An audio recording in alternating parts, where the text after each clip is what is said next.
Bonjour à toutes et à tous et bienvenue dans la suite de notre livre de Victor Sanchez, Les enseignements de Don Carlos, l'application pratique de l'œuvre de Carlos Castaneda. Nous nous étions arrêtés au chapitre 4 avec ses techniques et aujourd'hui, logiquement, nous entamons le chapitre 5, le non-agir du moi, avec aussi un début de technique. Et puis comme les chapitres précédents, on va le faire en plusieurs lectures puisqu'il y a beaucoup de techniques.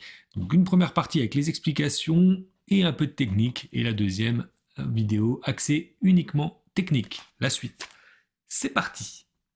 La déstructuration de l'ego. Le non-agir est la stratégie fondamentale que le sorcier emploie pour pénétrer dans la réalité à part. Elle englobe les domaines et les techniques du guet, du rêve, etc. Les divers non-agirs du moi constituent un champ d'expérimentation inscrit dans celui plus large du guet et recouvre un ensemble d'exercices dont les effets visent la déstructuration de l'ego du guerrier et par conséquent de sa vision ordinaire du monde. Notons tout d'abord que si tous les exercices tendent au même but qui a été défini précédemment, les résultats immédiats de ceux que nous allons décrire affectent directement le moi du sujet de l'expérience, engagé dans la découverte de lui-même. C'est dans le voyage à Ixtlan que Carlos Castaneda décrit le plus explicitement cette pratique. Les trois principales techniques visant le non-agir de l'ego sont nettement définies. Faire de la mort notre conseillère, renoncer à l'importance que l'on attribuait jusqu'alors à son moi et effacer son histoire personnelle. Toutes trois s'inscrivent dans l'approche que l'école de l'antipsychiatrie a appelée la déstructuration de l'ego. Cette déstructuration, qui dans le travail du guerrier est un accès à la liberté, peut tout aussi bien être, pour l'homme ordinaire, qui en fait brutalement l'expérience à la suite d'un choc émotionnel, la porte ouverte sur la folie, ce qui s'éclairera par la suite. Esclave d'une description. En employant le terme ego, je pense bien évidemment à l'entité à laquelle nous nous référons quand nous disons « je ». Qu'est-elle, cette entité? Nous ne le savons jamais avec certitude, mais nous savons très bien que cela, le moi, se trouve dans notre tête. Quant à notre corps, nous sentons bien qu'il n'est pas notre moi, mais que notre moi l'utilise pour se déplacer, pour se faire valoir aux yeux des autres, etc. C'est pour cela que nous disons « mon corps ». Quant à l'énergie, à ce champ d'énergie qu'est notre être, et qui déborde largement les limites de notre corps, nous n'en parlons pas. En tant qu'hommes ordinaires, nous ne pouvons même pas la concevoir. Nous pouvons encore moins sentir que ce champ d'énergie, c'est nous. Alors, si l'ego n'est ni mon corps ni mon énergie, qu'est-il? De quoi est-il fait? Il existe une réponse absurde mais vraie. Il est fait de rien. Si quelqu'un en doute, qu'il essaie de trouver la trace en ce que nous sommes. Il trouvera en nous bien des choses, un cœur, des poumons, un cerveau, des veines, du sang, des glandes, et la liste serait interminable, mais d'ego, point. L'ego n'est ni dans le corps du nouveau-né, ni dans celui qui vient de passer de vie à trépas. L'individu ordinaire va se demander « Mais ce n'est pas possible, comment ça le moi n'est rien? Je ne suis rien moi, peut-être, je n'existe pas, et comment que j'existe? J'existe !» Et en fait, ce n'est pas l'individu tout entier, mais seulement son ego qui se démène ainsi. L'homme raisonnable et moins ordinaire lui répondra « Très bien, admettons que tu existes, mais si en disant « je », tu ne te réfères pas à ton corps, à quoi te réfères-tu? Qu'es-tu? Qu'est ce « je » qui te fait dire « moi » ? De quoi est-il fait? Et il obtiendra sans doute en réponse « C'est bien difficile à dire, je sais, je suis quelqu'un de profondément sincère, je suis le fils d'un tel, je suis un bon mari, je suis timide avec les femmes, et blablabla. » Cela est sans doute juste. L'ego n'est pas autre chose, une description. L'exercice 22, qui est celui du portrait parlant, indiquera au lecteur comment intervenir sur l'effet de cette description. L'ego n'est rien d'autre que des mots. Il n'a pas de réalité propre. L'ego est une certaine quantité de rien, dont notre insistance à nous conduire comme s'il était réel fait une quasi-réalité. En fait, l'être humain n'est rien de tout ce que contient la description de son ego, même s'il essaie, par un comportement fidèle à cette description, de prouver le contraire. L'ego existe par la vertu de ses routines. Les exercices du non-agir de l'ego permettent de vérifier ce qui précède. Selon ce que je fais de mes journées, je suis comme ceci ou comme cela. Je peux faire telle chose, mais pas telles autres. La pratique du non-agir fera découvrir au sujet qu'il peut faire bien des choses qu'il estimait irréalisables parce qu'elles ne faisaient pas partie de la description. Et c'est là une perspective heureuse. L'action opportune. Nous pouvons agir en dehors de la description. Toute action accomplie étrangère au contenu de la description, appelée moi, est un non-agir du moi. Nous en avons fait l'expérience dans nos groupes de travail. Le non-agir n'est pas le produit de la parole ni de l'imagination, il est réel. Nous avons été exercés à considérer notre moi comme la seule réalité, à croire que nous sommes vraiment cela et que nous le serons jusqu'à notre dernière heure. Si bien exercés que nous avons même oublié que nous n'avons pas toujours été ainsi, que nous fûmes un jour sans forme, étonnés et craintifs, capables de pressentir en chaque être, en chaque chose, un mystère, une découverte.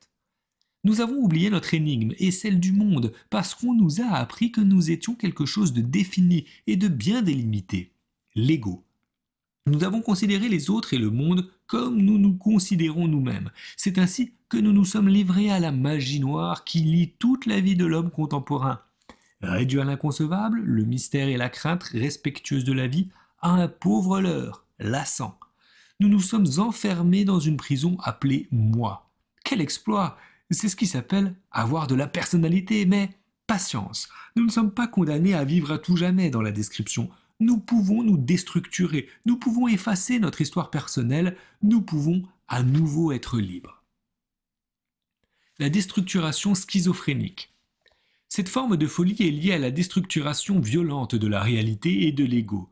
Le schizophrène n'hallucine pas des choses inexistantes, il perçoit des choses qui sont, mais sa sensibilité et son psychisme les organisent d'une manière différente de l'ordinaire, ou encore, il perçoit des choses que l'individu normal, plus ou moins consciemment, évite de voir.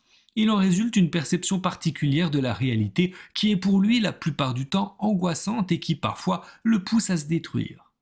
La déstructuration se traduit par la perte de toute certitude quant à ce qui est réel et ce qui ne l'est pas. Le doute s'étend à l'ego du sujet qui, privé du soutien de la structure adéquate, perd sa continuité. Le schizophrène nourrit de graves doutes sur son identité parce que la certitude qui, d'ordinaire, s'attache à tout ce qui constitue son moi, lui fait défaut. Et comme l'image de soi détermine en grande partie le comportement, lorsque cette image s'effrite, le comportement suit et prend une apparence erratique, inattendue, incohérente.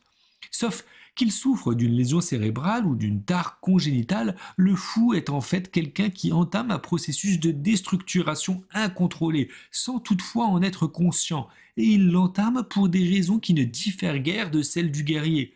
Recherche d'une nouvelle façon d'être, rejet d'une normalité contraignante qui ne conduit qu'à l'accablement, à l'angoisse, voire à la douleur et à la dépression. La schizophrénie est une quête désespérée et confuse de la liberté. On ne devient schizophrène qu'à la suite d'une grave crise existentielle qui n'a pas pu être surmontée. C'est ce que traduisent les expressions « il est resté en rade »,« il n'est pas redescendu », etc.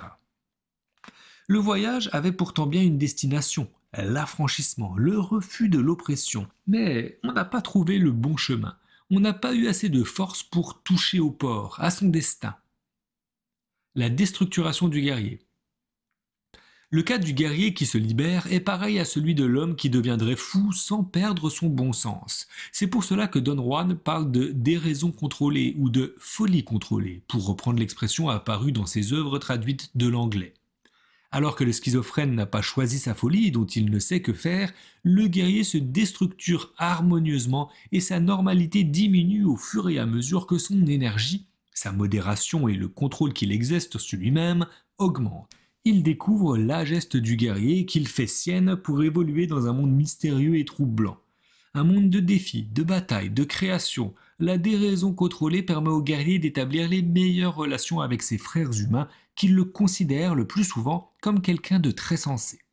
À notre naissance, nous ignorons tout de ce moi qui deviendra si important à l'âge adulte. Il a bien fallu qu'il soit créé quelque part, en route. Nous avons dû nous le forger dès l'enfance et achever cette œuvre beaucoup plus tard. Si nous l'avons construit, nous pouvons bien le déconstruire et le reconstruire à notre guise.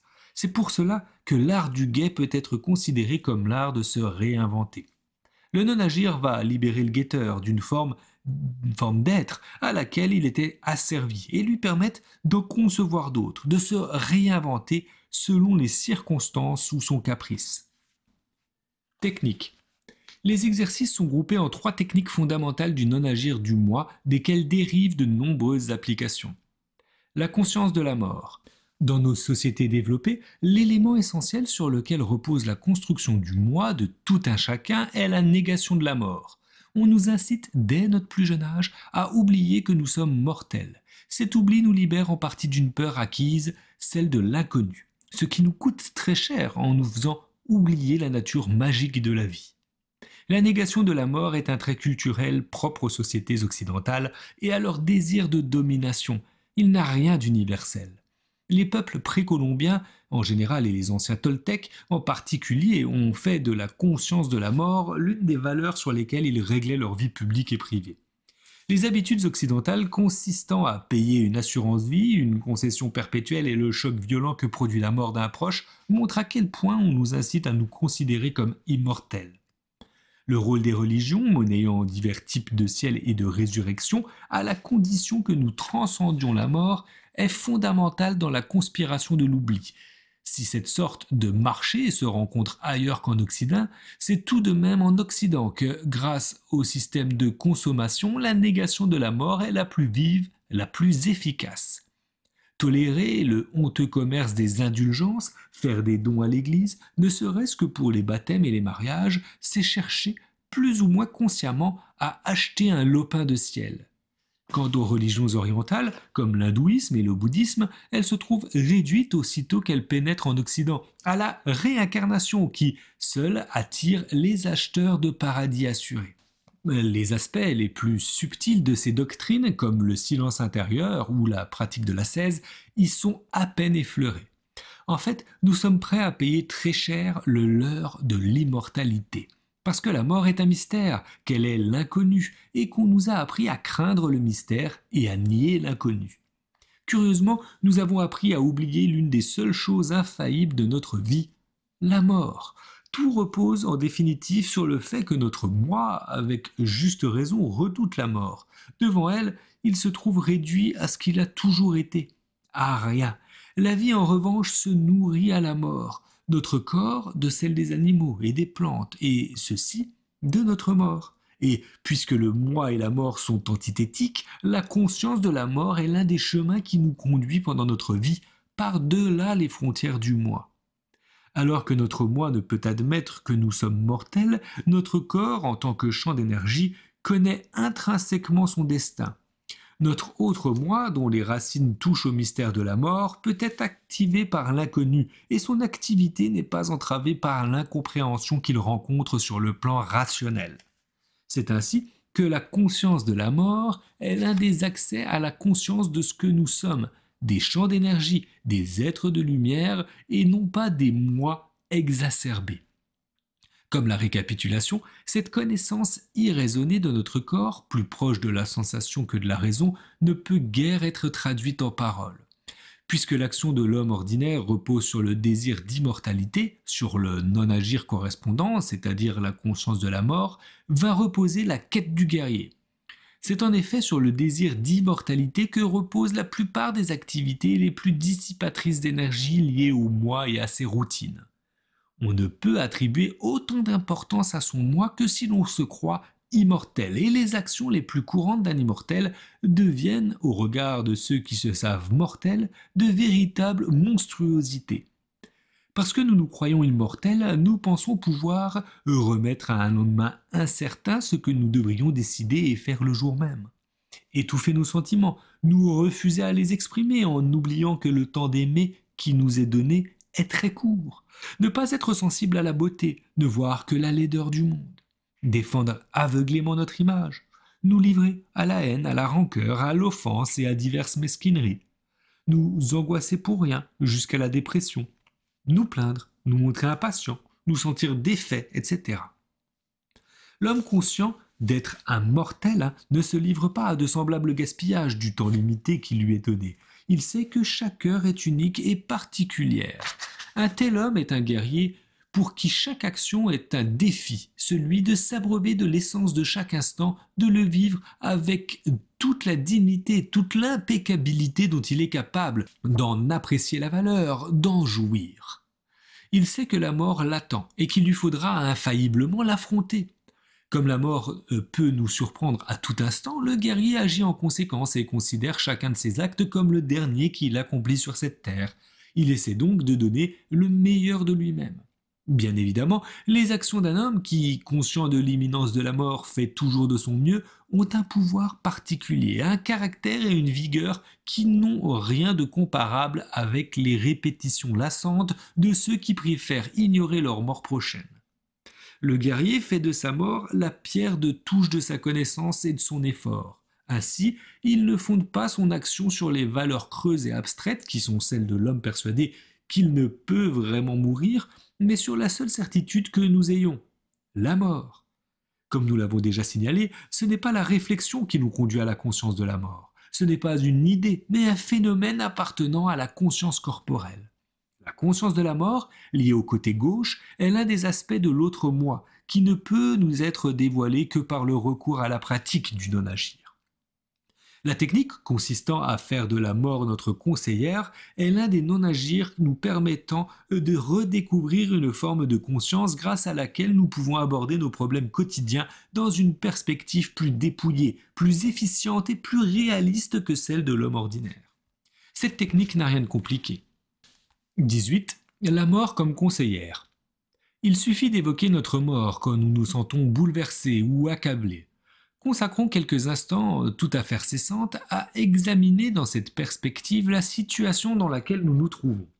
Cette technique est surtout utile quand l'importance personnelle s'est imposée à nous et nous domine.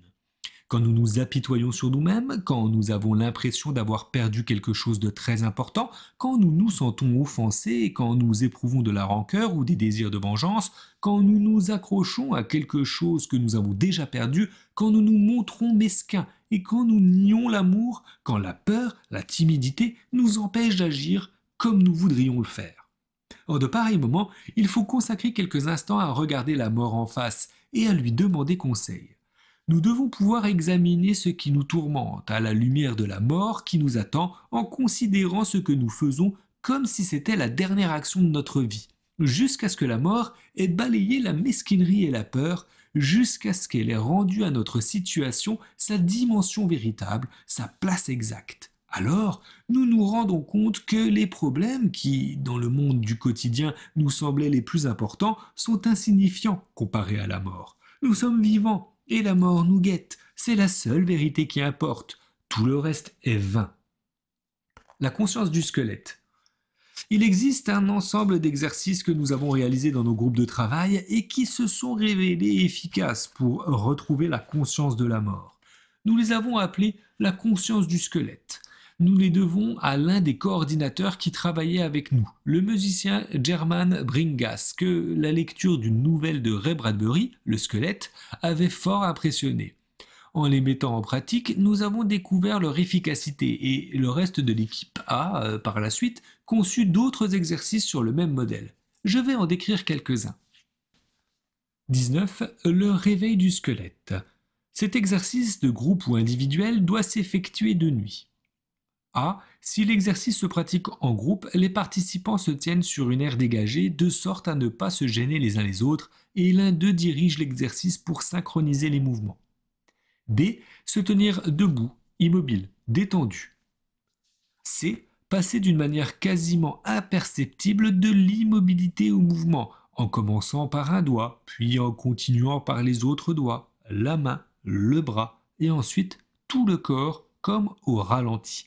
Être très attentif à chaque mouvement. D. Faire des exercices de gymnastique debout. Lever les bras derrière la tête, les baisser ensuite jusqu'à toucher la pointe des pieds, très lentement tout d'abord. Les mouvements doivent être presque insensibles. Aller ensuite plus vite, mais très progressivement. La respiration, le mouvement et l'attention que nous portons à nos gestes doivent être synchronisés. Se mouvoir de plus en plus vite jusqu'à ce qu'au bout d'une quinzaine de minutes, nous ayons atteint le maximum de notre effort. Nous devons veiller à ce que l'accélération des mouvements et l'augmentation de l'effort entraînent à leur maximum une véritable catharsis. Émettre au point culminant un cri puissant qui accentue l'impression de catharsis sans cesser de prêter la plus grande attention aux impressions que nous livre notre corps. F. Le cri poussé, commencer tout aussi imperceptiblement à ralentir les mouvements. Nous devons avoir très nettement conscience de notre corps. Il s'agit alors d'orienter cette attention vers notre squelette, comme si nous n'étions faits que d'os. Continuer à ralentir les mouvements jusqu'à l'immobilité complète. Une fois immobile, prendre le plus lentement possible une position accroupie, les mains entre les jambes dans une position simiesque. F. Centrer alors toute notre attention sur notre squelette, essayer de le visualiser dans la position qu'il occupe. Nous devons percevoir notre tête comme un simple crâne, comme si nous étions des êtres désincarnés, réduits à l'état de squelette, blanchis, portant sur le monde un regard curieux, étonné. La respiration doit être profonde, secrète. Il faut essayer de percevoir ses yeux comme deux trous d'ombre contemplant l'infini. Rester dans cette position jusqu'à ce que nous sentions nettement notre squelette. G. Quand on a bien l'impression de n'être plus qu'un squelette, recommencer à se mouvoir très lentement, se redresser, puis marcher. Faire 3 pas en avant, 3 en arrière, comme si nous découvrions le mouvement de notre squelette pour la première fois. Essayez de percevoir le monde dans cette perspective, de voir des squelettes en ceux qui nous entourent. 20. Toucher le squelette. Il s'agit d'une variante de l'exercice précédent qui s'effectue en couple après toutes les étapes précédentes. Les participants se rangent face à face et, les yeux fermés, palpent leur structure osseuse en essayant de reconnaître les formes du crâne et de tous les autres os. Sans brusquerie, avec douceur et curiosité, touchez les orbites, les pommettes, le crâne, l'os du nez, les dents, les mâchoires, les omoplates, les côtes et les autres os saillants du partenaire. Par le toucher, essayez de voir le squelette qui nous fait face. Celui qui touche son partenaire essaie de se percevoir lui-même comme un squelette en mouvement. Celui qui est touché par son partenaire essaie d'explorer en profondeur sa conscience d'être un squelette. L'exercice doit durer une 20aine de minutes. 21. La danse du squelette. Pour cet exercice, il faut disposer de musique enregistrée, de préférence instrumentale, favorable à la concentration, exprimant bien le mystère et la beauté. Cette variante s'exécute à la suite de l'ensemble des étapes décrites pour les 2 exercices précédents. Quand la musique commence, les couples exécutent une danse, expriment librement les émotions et les sentiments que leur procure le fait d'être au monde, vivant et squelette à la fois. La magie qui maintient le squelette debout est le miracle fugitif de la vie. Ce miracle anime l'os, qui redeviendra matière inerte quand la vie se sera retirée. C'est cette magie qui anime les squelettes et les ombres parmi lesquelles ils se meuvent. L'exercice dure 10 à 20 minutes. Commentaire sur cette technique. Ces exercices doivent être réalisés dans l'obscurité. Leur effet sera renforcé si on les exécute dans un endroit désert, un bois ou un terrain découvert, le fond d'un ravin ou le lit d'une rivière à sec sont les emplacements les plus propices. Les nuits de pleine lune, les moments les plus favorables. La proximité de la mer n'est pas recommandée. La présence de quelqu'un qui coordonne les mouvements, s'occupe de la musique et encourage les participants est des plus précieuses. Il vaut évidemment mieux éviter les présences étrangères et les interruptions intempestives. Effacer l'histoire personnelle. Ce non-agir du moi est parmi tous les exercices correspondants que nous décrivons ici, le plus général car il englobe d'une certaine manière tous les autres. Il met un terme à la relation de cause à effet entre notre passé et notre présent. Quand Don Juan souligne que le néophyte doit impérativement effacer son histoire personnelle, il ne songe pas seulement à un changement de mode de vie, mais à la visée ultime d'un tel changement qui est la possibilité de rompre avec la détermination du passé que le sorcier appelle l'histoire personnelle. Cette possibilité peut nous paraître étrange parce que nous considérons le plus souvent le passé comme le responsable de ce que nous sommes et comme quelque chose d'immuable, ce qui constitue une justification suffisante pour nous en tenir là. Pendant des années, j'ai entendu certaines personnes qui participaient aux travaux de groupe dire qu'elles voulaient changer, et j'ai vu ces mêmes personnes faire tout leur possible pour rester telles qu'elles étaient. Elles trouvent généralement une justification dans leur passé. Et je n'ai jamais pu me discipliner, j'ai toujours été faible, on m'a trop gâté, etc. De plus, l'effacement de l'histoire personnelle est une possibilité magique que n'admet pas la logique rationnelle, pour laquelle certaines choses peuvent être dépassées, mais pas effacées tout simplement. Il ne s'agit pas de considérer ce que nous avons pu faire comme nul et non avenu, mais de renoncer aux liens qui nous y rattachent, et ce que traduisent surtout notre comportement et notre mode de vie. Dès lors que mon histoire personnelle est le principal obstacle au changement et à la liberté nouvelle, pouvoir l'effacer, c'est avoir une chance d'être libre. Notre résistance à adopter des comportements nouveaux vient de ce que nous nous croyons incapables de faire quoi que ce soit d'étranger à l'inventaire des actions passées.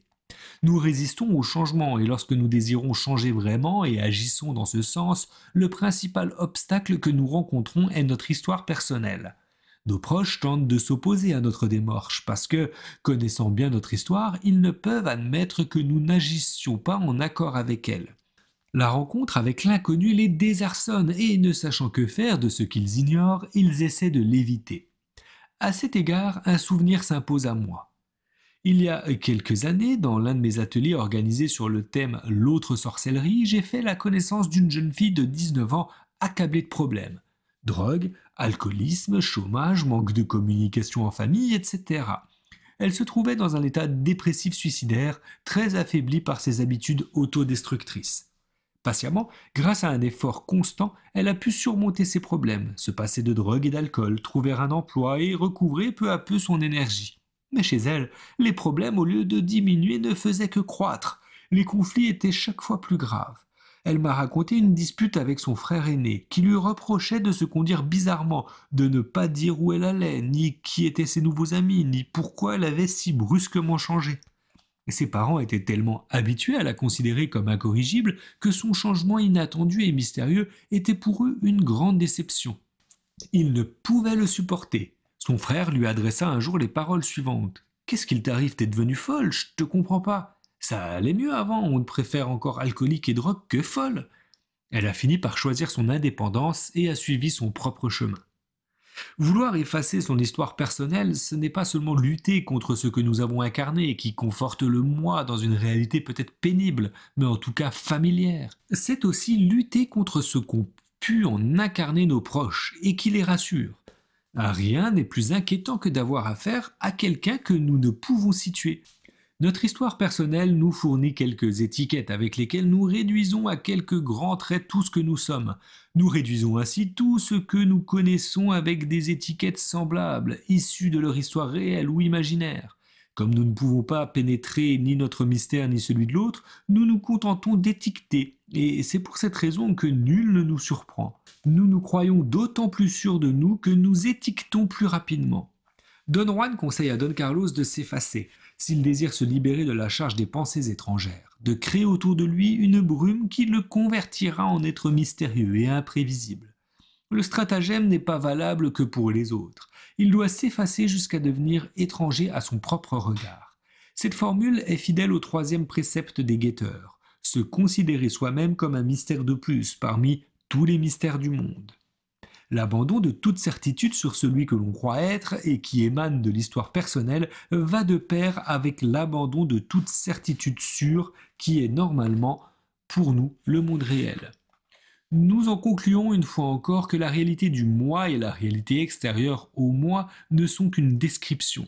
Il ne s'agit pas seulement d'effacer son histoire personnelle, mais aussi la description ordinaire du monde. Le terrain de lutte qui s'ouvre au-delà de la description est celui de l'inconnu, où rien n'est inscrit, ni soi, ni le monde. C'est le terrain où nous pouvons créer, choisir, être ce que nous voulons, celui de la liberté. Allez, nous arrêtons cette lecture ici, au 21e point, pardon. Écoutez, nous allons essayer d'appliquer certaines de ces techniques. Qu'est-ce que vous en avez pensé? N'hésitez pas à me le dire en commentaire. Il y a des choses qui sont compliquées à réaliser, j'imagine. Mais écoutez, essayons de nous libérer. Hein, c'est ce que j'ai envie de vous dire pour terminer cette vidéo. Allez, je vous dis à la semaine prochaine pour la suite de cette lecture. Je vous souhaite à toutes et à tous une bonne journée, une bonne soirée ou une belle nuit, si tel est le cas. À bientôt.